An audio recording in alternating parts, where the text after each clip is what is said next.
Oi, gente, para quem não me conhece, eu sou Fernanda Ellen. Vou falar um pouquinho como foi o processo para conseguir arrendar um apartamento aqui em Portugal.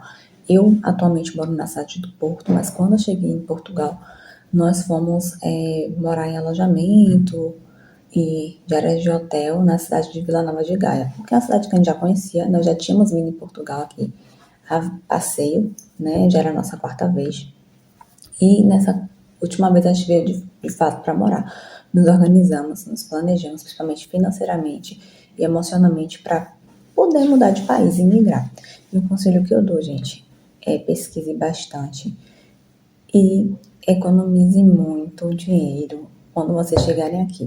É muito empolgante. Quem nunca fez uma viagem para o exterior, chega no outro país, vê a diferença de preço muito grande entre Brasil, por exemplo, aqui em Portugal.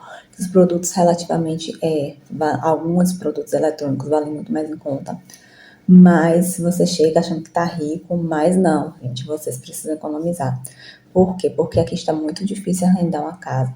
Quando a gente começou as pesquisas para imigração, há mais ou menos uns 6 anos atrás, de fato, tinha arrendamentos de 200, 300 euros. Um apartamento, uma casa de 700, 800 euros, naquela época, você morava quase em uma mansão. Hoje em dia não, hoje em dia um quarto para arrendar. Tem gente cobrando aí 600, 500, eu falo um quarto de casal. Lógico que eu tô falando da realidade de grandes cidades, como por exemplo, Lisboa é muito mais caro. Eu tô falando da cidade de Portugal, que é um grande centro. Então, nós pagamos uma semana de hotel, fizemos todas as estratégias possíveis que a gente assistia no YouTube. A gente saía de manhã do hotel, caminhava uma média de 10 quilômetros por dia, conhecendo todos os locais da cidade de Portugal. No Brasil a gente chama de bairro, né? Para quê? Para a gente saber qual era a melhor localização para a gente, para o nosso objetivo, quais eram os bairros, os lugares melhores que a gente consideraria que seria melhor para a gente morar. Lembre-se que vocês estão saindo de um país, do seu conforto, da sua casa, para vir para um lugar onde vocês não conhecem ninguém. Então a gente preferiu estar no centro de Gaia, de Vila Nova de Gaia, por ser estratégico, por ser perto de tudo, para a gente não gastar com transporte público. E ainda assim, onde a gente ficou no alojamento, era bem pertinho do metrô. Então, na hora que vocês vão falar, Fernanda, mas a gente consegue uma casa de 200, 300, bem lá distante, nas aldeias. Depende do seu estilo de vida. Eu nunca morei em interior no Brasil, sempre morei em cidade, na capital. E para vir para outro país e morar no interior não era uma opção para mim, mas pode ser que seja uma opção para outras pessoas. Então a gente fez tudo muito estrategicamente. A gente escolheu uma localização perto que a gente pudesse ir andando para quase todos os lugares. E meu marido já andava 10 quilômetros por dia. Nem todo mundo está disposto a fazer isso, mas a gente precisava conhecer. Ou se perguntar onde é a rua tal, eu sei onde é. Onde fica tal coisa, eu sei onde é. Porque de fato a gente explorou. Primeiro para poder achar casa, porque a gente ligava, ninguém atendia. A gente mandava e-mail, a gente olhava todos os sites de arrendamento, Imóvel Virtual, Idealista, um grupo de Facebook, ligava para senhorio, olhava os telefones nas placas dos prédios, ligava. A gente já recebeu propostas de arrendamento de 980 euros e a pessoa perguntou se eu teria condições de dar 7 meses adiantados. Sim, 7 meses de 980, porque eu não tinha contrato de trabalho e porque eu não tinha fiador. Sim, eles cobram muito fiador. Como a gente tinha acabado de chegar, nossa opção foi ir para um alojamento, porque a gente não teria custos com água, luz, internet, gás, nada disso, já está tudo incluso. Foi um valor alto, a gente considerável, né, que se paga hoje no arrendamento, por exemplo. Nós estávamos a 3 minutos do Jardim do Morro, a 5 minutos andando para o Cais de Gaia, e a gente fazia todo o circuito da cidade andando. E a gente precisava estar no local mais central para conhecer pessoas. Mas a gente levou um tempo para conseguir arrendar, porque não adianta ter dinheiro. Nós tínhamos até dinheiro para dar uma entrada, porque aqui no mínimo estão se pedindo 3 rendas mais calção. A gente até tinha um dinheiro, mas a questão é a documentação. Nós vimos com visto, já tínhamos quase todos os documentos de Portugal, só não tínhamos o cartão cidadão. Mas ainda assim, o senhorio só queria arrendar com o contrato de trabalho. Não basta você ter dinheiro e rendimentos no Brasil. Quando você apresenta esses rendimentos, o que é que eles vão te pedir? Tem senhorio, gente, pedindo 1 ano de garantia, já que você não tem um contrato de trabalho ou você não tem um fiador português.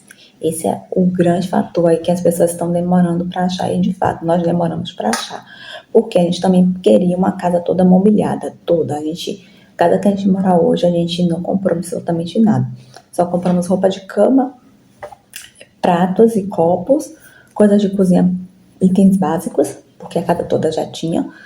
Por quê? Porque, mas é barato comprar em Portugal, gente, não é tão barato assim. Quando você vem com R$ 1 para converter, você vai pagar aí, vamos supor, o salário mínimo agora é 820. Você vai pagar 500 euros numa máquina de lavar e secar. Eu vi um fogão de 4 bocas, 400 euros. Lembrando que aqui não existe parcelamento, chegar com um cartão de crédito e parcelar. Tem aplicativos que fazem parcelamento, sim, mas aí tem uma taxa de juros envolvida, mas no geral se compra tudo à vista. Então, eu vou comprar uma casa pura mais barata, alugar uma casa mais barata, uma casa pura sem móveis, mas em compensação, quanto que você vai gastar de móvel para comprar cama, colchão aqui é uma coisa cara, televisão, geladeira, fogão, máquina de lavar, máquina de secar. Quando você for botar na balança, você tem que avaliar se não vale muito mais a pena você arrendar uma casa com um custo mensal um pouquinho mais caro, mas que você já inicialmente já tem toda essa estrutura, porque você está tendo que correr atrás de trabalho, tendo que pensar qual móvel você vai comprar, a casa está pura, enfim, são muitos estresses que você precisa tentar amenizar quando você migra de país. Então a gente demorou porque a gente queria uma casa no preço que a gente considerasse justo com a estrutura que fosse oferecida, porque muitas vezes estavam nos pedindo 800, 900 euros de arrendamento de uma casa sem nada, uma casa que não tinha nem geladeira, só tinha a bancada da cozinha, os armários e só. Então assim, não estava valendo a pena aquele investimento. Então, outra dica que a gente fez, que foi muito importante, a gente não precisa se preocupar em trazer roupa nas malas. Nós trouxemos uma mala grande, de 30, acho que é 32 quilos, não lembro, só com itens de casa. Porque no pior dos cenários, se a gente chegasse logo na primeira semana e achasse uma casa pura, sem móveis, sem nada, a gente tinha lençol para dormir, a gente trouxe um tapete, além de ser um lado emotivo, de eu trazer coisas do Brasil, da minha casa, do meu apartamento, para que eu me sentisse confortável e imaginando que aquela casa era o meu lar.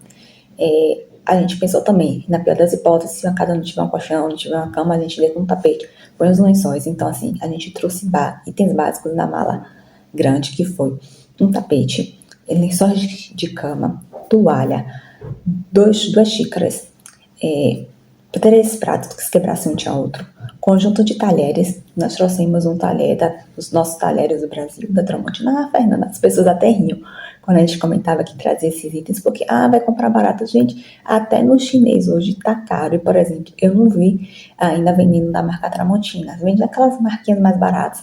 Mas se você quiser comprar um talher, uma coisa de qualidade que dure, você vai ter que ir por Corte Inglês, que não é barato. Então, quando você começa a ver, não vou levar nada. O principal, gente, é o que vocês puderem trazer de coisas de casa, menos panela de pressão, não precisa, tá bom? E até porque panela, por conta dos modelos dos fogões daqui, das bocas de fogão, é diferente. Tem que comprar panela adaptada, porque senão não funciona, não pega.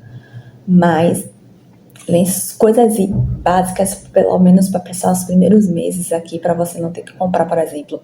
Você vai olhar, mas no chinês é barato, com roupa, lençol, não sei o quê. Vá botando na ponta do lápis, 40 euros um conjunto de lençol. No IKEA, um edredom fininho, que não é nem aquele que aguenta o inverno, é no mínimo aí 20, 40 euros. Pense que você ainda não está ganhando em euro, e mesmo assim, se estiver ganhando um salário mínimo normalmente, 820 para você pagar arrendamento, comprar, sei lá, gastar no mínimo aí 200, 300 euros, se não for mais, eu tô falando aqui por base, comprando só pequenas coisas, porque como nós estamos no Brasil, na nossa casa, já temos tudo. A gente não precisa se preocupar com escorredor de macarrão, com peneira, sei lá, com coador de café, por exemplo, que quando chegar aqui você vai precisar comprar. E quando você soma tudo, é muito dinheiro. Então, a questão dos arrendamentos aqui, sim, estão altos. Você tem pessoas... a gente também verificou serviços de relocation, as opções de relocation, que também, pra gente, ainda não estava sendo tão vantajoso pra gente. Claro que tem pessoas que preferem já contratar relocation, chegar aqui, tá tudo pronto, tudo ok. Mas a gente preferiu chegar aqui caminhar em mais de 10 quilômetros por dia, né, entre ir e voltar, conhecendo todos os bairros, procurando todas as casas, e entrar em site, mobiliária, falar com o senhorio. E eu digo a vocês, o valor mínimo que estavam nos pedindo em um arrendamento, um T1, era de, às vezes até T0, era de 600 a 800 euros, pagando no mínimo 6 rendas, já que a gente não tinha fiado